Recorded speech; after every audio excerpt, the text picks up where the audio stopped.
Carlos Rodríguez Brown, buenas noches. Hola, buenas noches, ¿qué tal? Carlos Rodríguez Brown es economista, es profesor de la Complutense y acaba de publicar este libro, Tonterías Económicas 3. Ahora hablamos de tu libro. Vale. Te prometo que hablaremos de tu libro. Muchísimas gracias. Pero me gustaría primero que me analizaras la situación política. ¿A ti te da miedo? Dice Manuela Carmena, no tienen nada que temer. ¿Tú la temes? Yo en general ante los políticos siempre temo. O sea que si hay un A pesar de los políticos. Eso es, si hay un partido político nuevo, pues también le temo. En el caso de Podemos, la estrategia me parece que es bastante clara. Vienen de un flanco muy extremo de la izquierda y entonces lo que van a intentar en todo lo posible a partir de ahora es dar un perfil de una cierta moderación. Porque su objetivo, desde luego, no, aunque Madrid es muy importante, no es tener la alcaldía ni la Comunidad de Madrid, el asalto es a la Moncloa. Entonces, ¿el perfil de moderación será permanente o será solo hasta que llegue el asalto a la Moncloa? Bueno, desde luego hasta el asalto a la Moncloa y a partir de ahí pues cualquier cosa puede pasar, desde luego. Esta incertidumbre política que reina en España, que vemos a todos negociando con todos, que hay muchos programas que se tienen que conjugar, ¿te preocupa? Pues sí, me preocupa porque toda incertidumbre política pues tiene un correlato económico, cualquier ahorrador... ¿Cuáles son las consecuencias de que ahora grandes proyectos estén en el aire? Pues eso mismo, que hay proyectos de inversión que son muy importantes para la riqueza y para el empleo de la ciudad de Madrid y para la Comunidad Autónoma de Madrid, que están en el aire y que dependen de un cierto marco institucional que tiene que ser estable. Si no lo es, pues obviamente hay un riesgo y se pueden perder. ¿Y un gobierno en coalición es un gobierno estable? Pues un gobierno de coalición puede serlo, puede serlo. La cuestión es cómo se puede mantener y qué tipo de tensión se genera. Digamos, el hecho de que haya más de dos partidos, digamos, no necesariamente involucra inestabilidad. Lo importante, me parece a mí, es el contenido de esas políticas y el contenido de esas nuevas administraciones. ¿Y cuáles deben ser los contenidos de esas políticas? ¿Qué es lo que necesita España para seguir creciendo? Pues... A ver, hazle el programa económico a Rajoy para su asalto a la Moncloa, su permanencia. No, hay que ser modesto esto. Lo que hay que hacer, muy importante, es no hacer más daño. ¿Se ha hecho daño? No hay que hacer más daño, se ha hecho mucho daño. Los políticos han hecho mucho daño, tanto los socialistas como los populares han subido los impuestos, que ha sido una catástrofe terrible para nuestro país, para nuestra comunidad, para nuestra ciudad.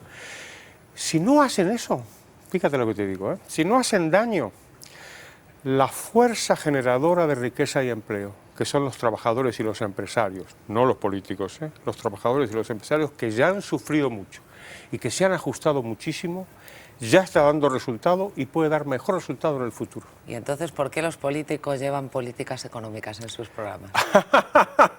Pues supongo que es su trabajo y incurren a lo mejor en esa fatal arrogancia de querer reorganizar la sociedad, ¿no? En lugar de tener la modestia de decir que no saben, que los que saben esto son los trabajadores y los empresarios y lo más importante es dejarlos en paz. Mira, vamos a ver algunos datos que te van a dar la razón. Por ejemplo, vamos a escuchar al presidente del Banco Central Europeo, a Mario Draghi, que describe cómo está la situación en Europa y ha dejado bastante intranquilos a los inversores, Valentín. Les ha dejado tranquilos al menos porque no ha habido sorpresas. Tranquilos. Tranquilos en el tema de los tipos de interés, porque Mario Draghi no los toca, pero vuelve a avisar a los gobiernos que si no hacen sus deberes, es decir, reformas estructurales, todo lo hecho por el Banco Central Europeo no servirá para nada. One lesson is that we should get used to periods of higher volatility. At very low levels of interest rates, asset prices tend to show higher volatility. En Europa preocupa la situación de Grecia. A esta hora siguen reunidos Jean-Claude Juncker, que es el presidente de la Comisión, y el primer ministro griego, Alexis Tsipras, desde las 8:30 de la tarde. Tsipras no se ha llevado con él a su ministro estrella, Yanis Varoufakis, ni a nadie del Ministerio de Economía. Tiene que cerrar un acuerdo en horas. Hoy ha dado previsiones económicas la OCDE y ha dado buenas noticias para España, ¿no, Sergio?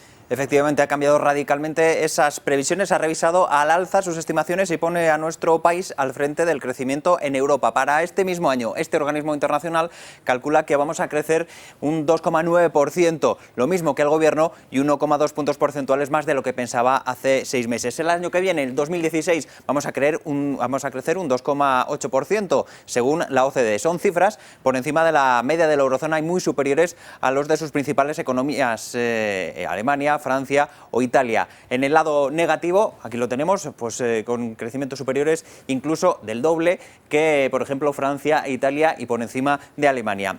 En el lado negativo de la OCDE, pues pone la deuda y el paro, la elevada tasa de paro, que todavía estará en el 20% el año que viene. Por eso pide al Gobierno que las reformas todavía no paren. Pues hay reformas, o eso es lo que adelanta la prensa, que le están pidiendo a Mariano Rajoy.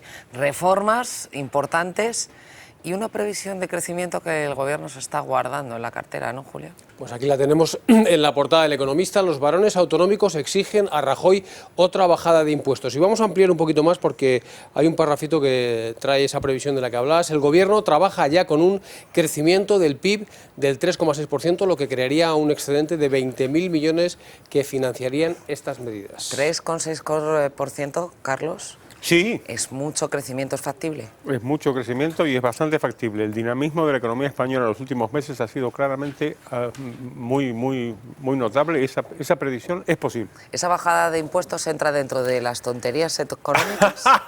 No. ¿O todo lo contrario? No me hagas trampas, mírame a los ojos, no me hagas trampas. Sería ideal. Cuanto más se bajen, sería mejor.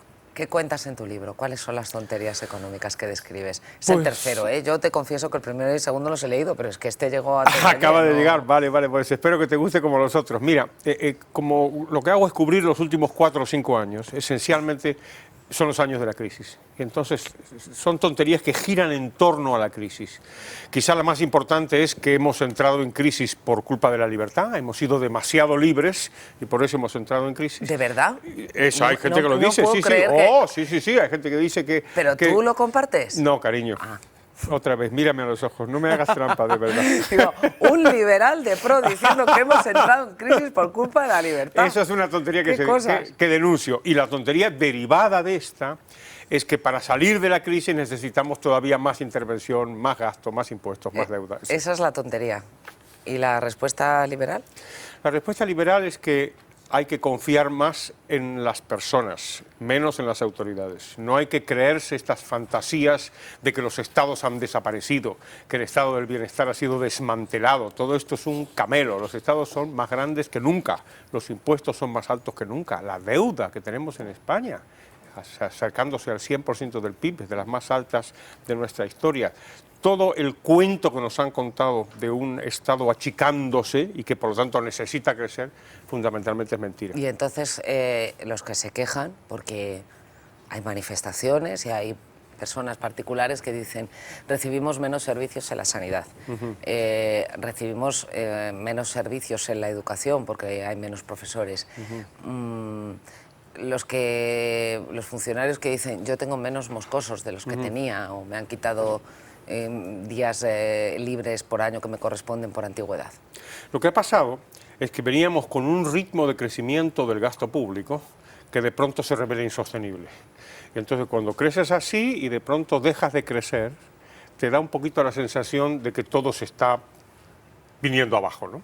En realidad no es así. Lo único que sucedió fue que ese ritmo de crecimiento irresponsable que llevaron los gobernantes socialistas con Zapatero, en un momento dado, bajo el propio gobierno de Zapatero, dijeron esto no da para más, esto no puede funcionar. Entonces frenaron un poquito, pero lo que frenaron fue el crecimiento del gasto.